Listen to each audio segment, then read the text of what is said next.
Welcome everyone to this week's interview. Today we are chatting with race car driver Landen Lewis. He's a member of the Team Hornaday Development Organization. Landon, how are you doing today? I'm doing good. How about you? Doing good myself. I guess first diving into it, how did you first get involved with racing? So I started at the age of 3, getting pulled behind a four-wheeler with a go-kart. And ever since then, I've just kind of took off from there, started racing go-karts. And then after about, I would say, 10 to 12 years racing go-karts, I moved up to dirt modifieds and started driving for Mr. Ron Hornaday. Ran those for about 2.5 years and still currently run those. And then I got hooked up with Joe Ryan race cars with Candace Hornaday and Billy Workman and Joe Ryan and all the guys that are in my corner, and got hooked up with them and just immediately started winning races and created a bond that can't be broken. And then last year I ran my first ARCA race, finished 7th at Springfield, and then ended up winning my second ever ARCA race at DeCoin. So it's been a journey for sure, but wouldn't trade it for the world. That's awesome. So speaking of DeCoin, picking up that win. What are those last few laps like as you're closing in on that win? Is it something that you're thinking, "Crap, I'm about to win this," or is it something as a driver that you're just thinking it's just another race, or what? What's the emotions like? Yeah, that being only my second ARCA race was definitely nerve wracking, knowing that I was leading, and then we ended up having a caution with one to go. When I was coming back to the checkered, we had a caution come out, and yeah, immediately your nerves start just setting in there, and you're like kind of flipping out in the car and not knowing what to do. But with the help of Ron Hornaday and Joe Ryan, Joe Ryan was on the spotter, being my spotter. He just helped me be calm, and without them, it wouldn't have been possible. Coming to the checkered, I won it finally, and that was just very cool to be able to win my second ever ARCA race and my second ever start. Mm-hmm. You've touched on it a few times with the different people that you've had in your corner. People like Ron Hornaday, Austin Terrio. Being able to lean on them.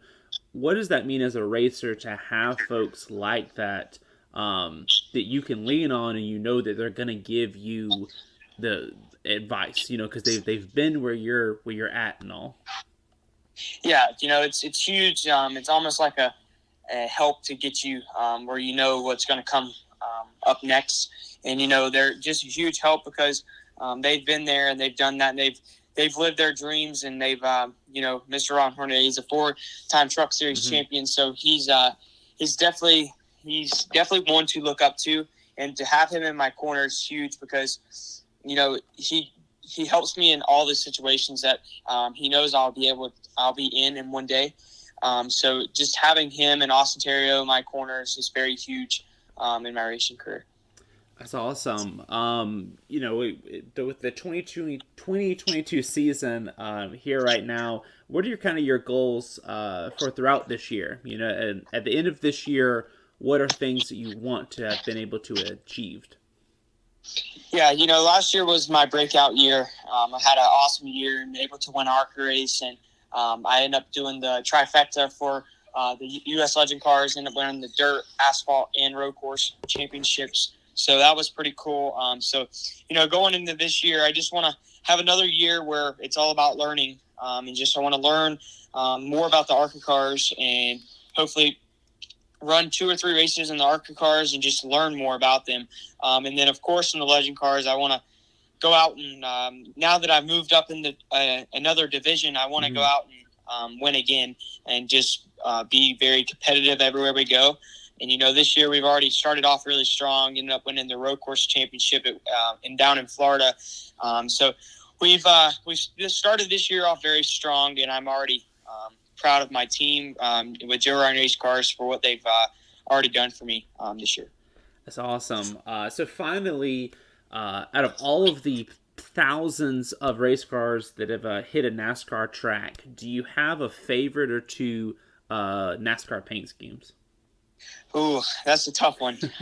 There's definitely a lot of schemes out there, and I would honestly probably say Ron Hornaday's Longhorn truck That's probably one of my favorites. The one that's in the Hall of Fame. It's a very neat looking truck, and being able to see his collection and all his championships, and you see that picture of that truck sitting up on the wall, and you're like, "Oh, that's a pretty sweet truck." So I would definitely say Ron Hornaday's Longhorn truck. Yeah, I was about to say, I think for me as a Ron Hornaday fan, it's even difficult for me to choose just my favorite Ron Hornaday paint scheme. Uh, so, but yeah, he definitely has a lot of cool schemes. You have the gold truck, you have a lot of different cool schemes, and there's definitely a lot of nice trucks he drove for sure. Mm-hmm. So for the people listening to this, if they want to learn more about you, Landen, where can they find you at online? Yeah, so I have a Facebook that you can look me up on. It's Landen Lewis Motorsports, and you can have all the updates on there, where I'm racing at next, and what this year is going to consist of. And then there's Instagram, which a lot of people use too, and it's Landen Lewis 99. And then I have the Twitter. That's the same thing, Landen Lewis 99. And then hopefully here soon I'll have a website up, and they can go look at that. So awesome. Well, thank you so much for joining us today, Landen. Yeah, thank you so much for having me. It's definitely an honor for you to want me on your podcast, and thank you so much. Awesome.